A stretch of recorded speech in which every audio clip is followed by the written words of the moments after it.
Hi guys, I'm so excited because I am about to bring you Tyler's story about how he really got just incredibly clear on his purpose and the impact that that has already had in his life and his job and really everything.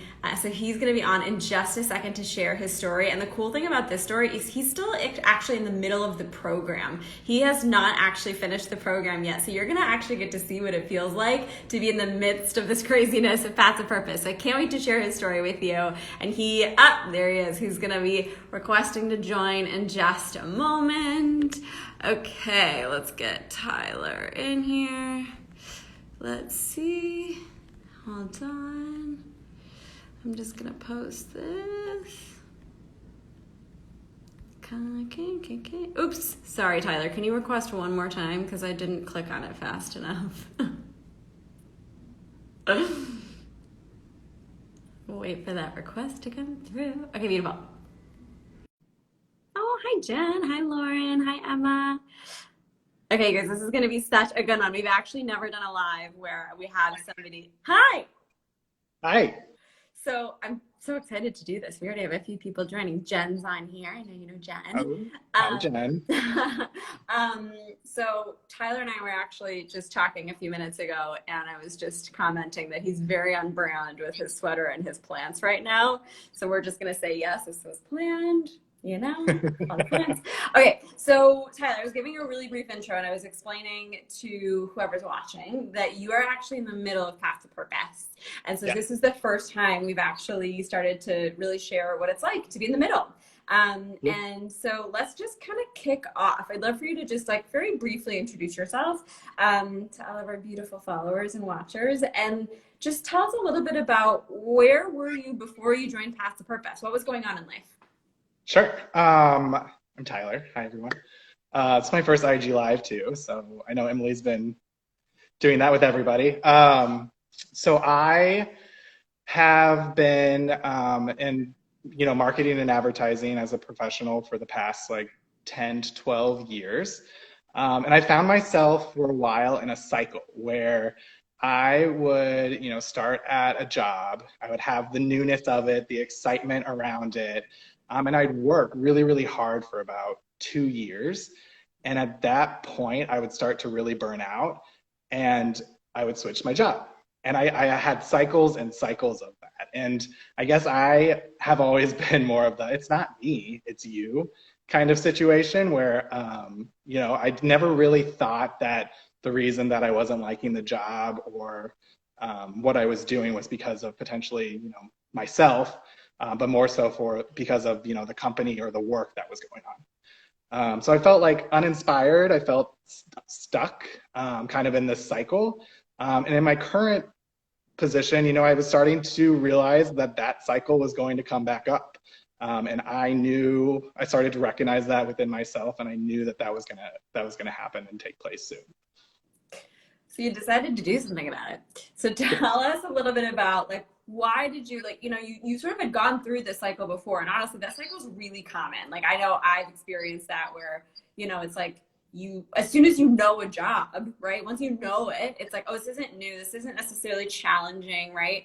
And almost even in society, there's almost this stigma of like switching roles and switching jobs like in a way that's like a bad thing, right? But ultimately you and I have even talked about how people who, especially high achievers, like we need to be constantly challenged.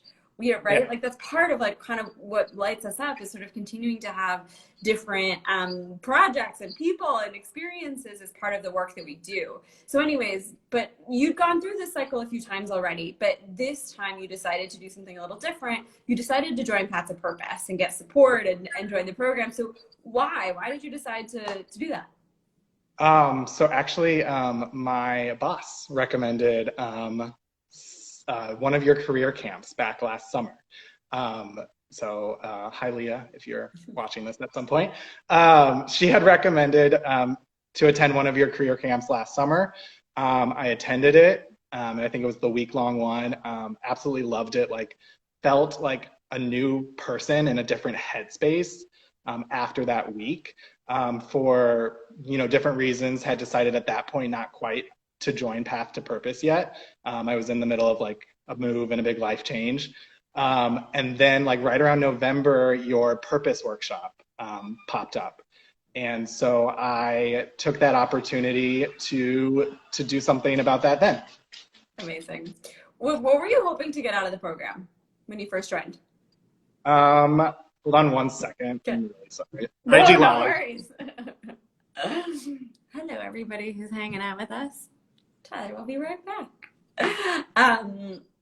I'm curious, if you guys do have any questions for Tyler, feel free to drop them in the chat and we'll get to them in just a second. Okay, go ahead. Sorry, that would only happen to me that like my Roomba went off in the middle. Sorry, what was the question? I don't know. So I'm going to ask you a different one. So you joined the program. So you decided to jump in, get some to experience whatever. You probably didn't even know exactly what you were signing up for at the time, but you were like, there's probably something here. Leah says it's cool. She's cool. So like, let's do it. You're in the middle, right? Like you're still working through all of it. What has shifted for you thus far? What have you learned thus far? What's sort of your experience been like thus far? I have really learned a lot about myself. So, the first parts of the Path to Purpose framework are really about like exploring your inner self and like thinking like beyond like your normal beliefs and thinking about your limiting beliefs and what you kind of grew up knowing and what you grew up thinking, not only about yourself, but about like your own path and the way it should be. So it was a lot of reflection on me. I think one of my like biggest aha moments for me at the start was right around the fact that I am not a nice person to myself. I really needed to work on that self-love and that self-compassion. You had recommended towards the beginning, I think in some of my comments, a book, The Practice by Seth Godin. Seth Godin. And I remember reading that, and there was this one part that just like clicked with me, that it was about you would never work for someone that treats you the way you treat yourself. And I was like, yes, that is absolutely true. So from that moment on, I really just started, thinking about the way I talked to myself and the way that I, treated myself and helped and did things, to be okay with, some of the judgment that I sometimes pass on myself. So fucking powerful, right? So obviously like that's a big shift, right? To start to notice the voice inside your head and to start to notice what the tone is and what the words are. How have you seen that shift now? Like, how do you feel, how do you talk to yourself now versus, 4 months ago when you started Path to Purpose? I try to like make myself stop, right? So like I find myself in those moments where you're like inside of your head and you're like constantly talking to yourself, and I just like take a time out and take a step back from it and kind of look down on the situation, and really just start to think about what is the situation, what's going on, what's the judgment that I'm passing, and like what is the bigger picture. And I've also started doing a lot of work around like what is my intuition telling me and what is my ego telling me. And I think I've discovered that my intuition has been screaming at me for a really, really long time. And my ego is so strong that it's just like shut it down a lot. When you're into like, if you feel comfortable sharing, like, is there something specific that you feel like your ego's been trying to communicate to you? Or actually maybe not even what the message is, but what does it feel like when your intuition's screaming at you? For me, it feels like there's just this like feeling in my gut, right? Like that it's just like, this is what you should be doing. This is the path and the things that you should be thinking about. And I think I've always interpreted that, instead of something like intuitive that I should follow and listen, as something scary that I should avoid and not go anywhere near. So what you just said, I feel like is so common, where we confuse fear for intuition, because they actually kind of can feel similar sometimes, right? It's like a little anxiety inducing. It's like heavy. It's like somewhere in here, right? Like they're both very physical sensations. Do you feel like you've started to kind of be able to parse out what's fear and what's intuition? Yeah, I think so. Cool. I definitely think so. I think it's fear. well, let me talk about intuition. Intuition for me, like when I think about the things that I think are fearful and I get excited about them, that's when I'm like, oh, that's my intuition talking. Like that's something that I want to make sure I'm working toward. Right? Like our intuition's never like gonna make us feel bad, right? Like our intuition's always trying to push us to our highest good and what's best for us. And so it's that excitement. I totally agree. I feel like I can, when I can, even if it feels crazy, I'm like, if it's exciting, like then I'm probably on the right path, right? And probably listening to it. Okay, Tyler, so the reason for everybody who's watching that I really wanted to bring Tyler on today is because he's had just an incredible journey to getting clarity on his purpose. And obviously all of the work that we do, that I do, and that we do in Paths of Purpose is really rooted in getting clear on your purpose. The whole first few modules, the whole first module is all about clearing out the old beliefs, getting clear and using your intuition, right? Like really preparing you to be able to get clear on your purpose so that you can then go do something about it, right? Tyler, tell us your purpose story. Whew, my purpose story. I think I've always, like I said, I've always just kind of been in this cycle, like always on the grind, like wanting to continue to like be successful. And for me, successful was always like climbing that corporate ladder for me. So, I was always chasing those promotions, those title increases. And I think that also was a lot of the reasons around my, my continuously cycling through different jobs and jumping to different companies and things like that. So ultimately to like find out that, maybe that is potentially why I haven't been as happy, was kind of eye-opening for me, as a first step there. Mm-hmm. I think the other thing is like really thinking and talking to people about like, what do you see me being successful at? Like, why do you come to me for things? Why do you, why do you approach me to talk to you about different things? Like even in my career, like, part of my job is connecting with people and helping them through solutions. So like to nail down the fact that for me, like that connection with people and really nurturing that connection and helping them solve problems and be successful was just like trees clearing in the forest, right? Like it was like, that is the stuff that I lean into and that makes me feel fulfilled when I'm doing my job. And not only my job, but like even throughout my life, like with my friends, my family, like I found myself like midst conversation with my mom last week, like she called me connecting, to connect about like some things going on. And I was the one that she was coming to voice that reason and to kind of help her through the situation. And so for me, leaning into that specific purpose, it like just became like my whole day to day is different, right? Like I really appreciate and lean into those times when I'm able to connect with people, even from a remote environment, and feel fulfilled when I'm able to help them through their solutions and really see them be successful. The interesting thing about like how you're telling this story too is like, it's not like those moments weren't happening before. Right. It was just like, now you have this lens of, oh, these are the moments that really bring me fulfillment. So let me just be as present as I can be, and also seek out more of them and notice them and bring awareness to them. Is that right? Yeah, is that what it feels like? Yeah, I think that's key, is the presence, because my job is super busy. Like I'm constantly like, my to-do list never ends, right? So like, being in those meetings and thinking about the next thing that I'm doing instead of being present, not only isn't good for the people that I'm connecting with, but it wasn't good for myself and being able to really feel fulfilled and like doing what I wanted to do with like helping them and connecting with them and seeing them be successful. It's like not recognizing your successes, right? It's instead just like moving on to the next thing. If you don't stop and appreciate those moments, then you just find yourself completely burnt out. And that's the same for me that I've realized with my purpose. Like if I don't sit and recognize those moments where like, oh, this is why I'm doing what I'm doing and this is why I like to do what I do, it just like you cycle through and you move to the next thing so that you can take on a new challenge.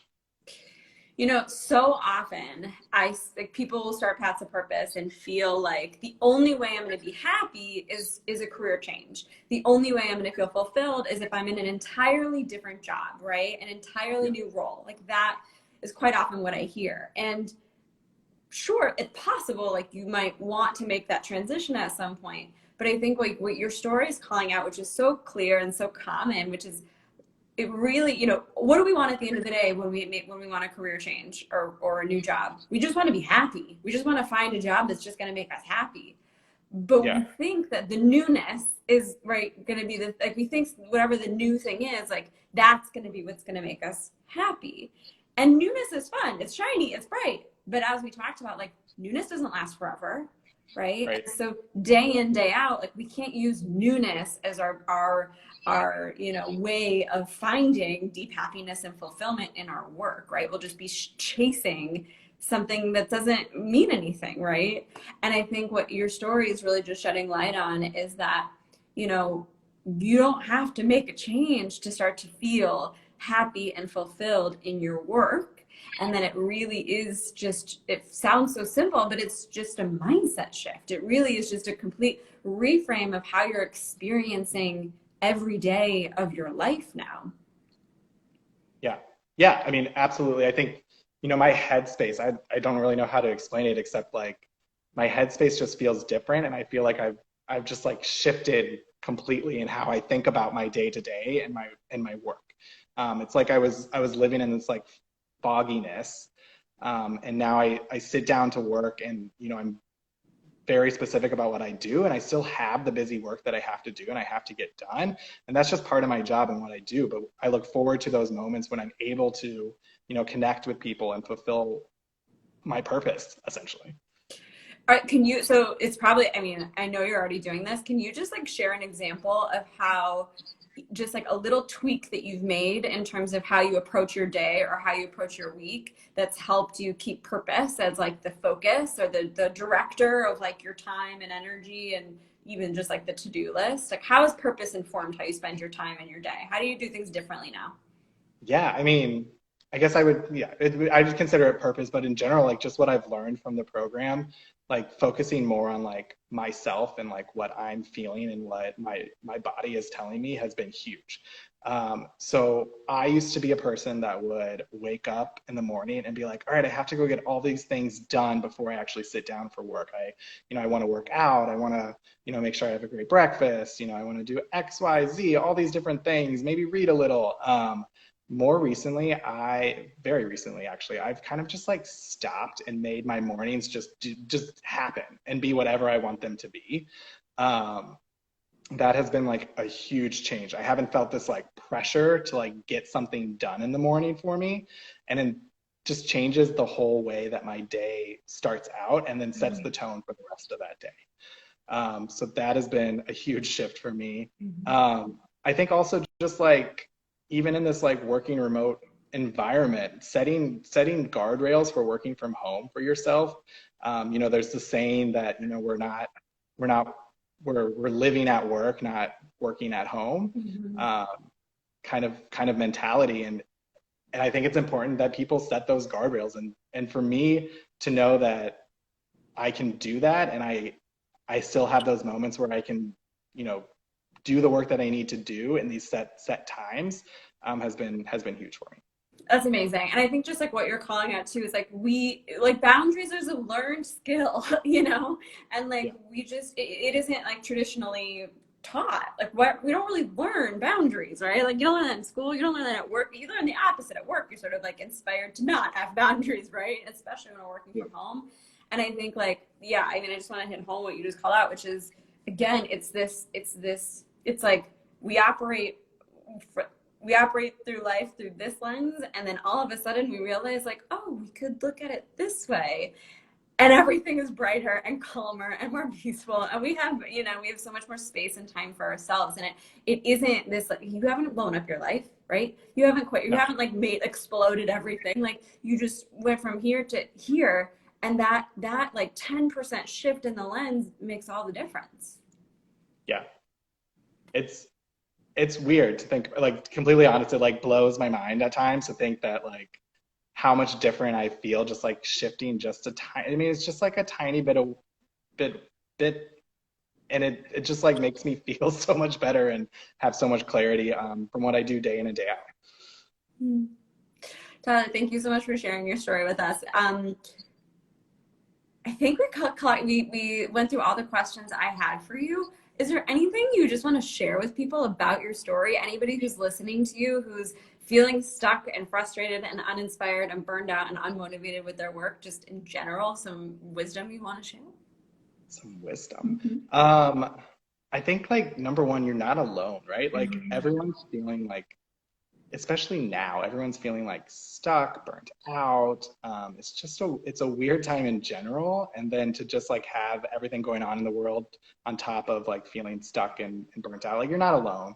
And I think like focusing for me, like just focusing on myself has been like huge for me during this time, and just like self-care, self-love, self-compassion, all that has been super important day in and day out, and really just taking each day at a time, focusing on what's ahead of you for that day, has really helped me shift my focus throughout all of this.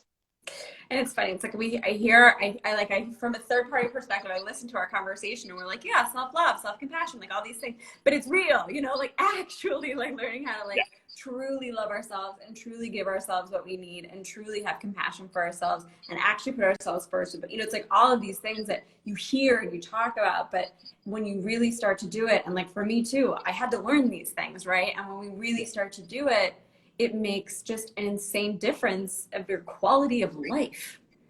Right. And we all read like the quotes on Instagram, right? Like we all read them, like those self-love, like I share them all the time. Like you read them like, yeah, that's so true. But like to actually take action and like do what they're saying to do is a huge step. And it's a learning process to actually do that.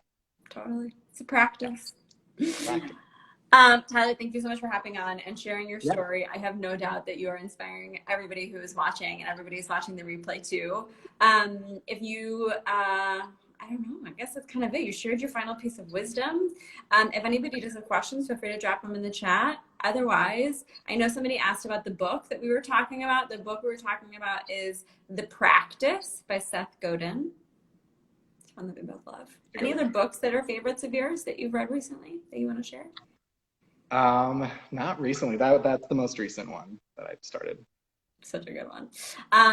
Thank you so much, Tyler. Any final words on the program? If you are thinking about doing it, just do it. like I said, it took me like 2 of Emily's camps to like finally pull the trigger and do it. And I'm like, wow, like I really wish I would have done this the first time I went through her camp. It's one of those things where it's hard to know what it really feels like until you're in it, Yeah. Because there's a lot of bullshit on the internet these days. Nobody really knows what's real and what's true. So thank you so much for sharing your story. And I can't wait to see how this is going to continue to unfold for you. Yeah, me too. Stay tuned. We'll have to do a part 2 maybe sometime. We're definitely going to do a part 2 at some point. I can already see it. It's coming. It's coming. All right. Bye, everybody. Thanks, Tyler. Bye.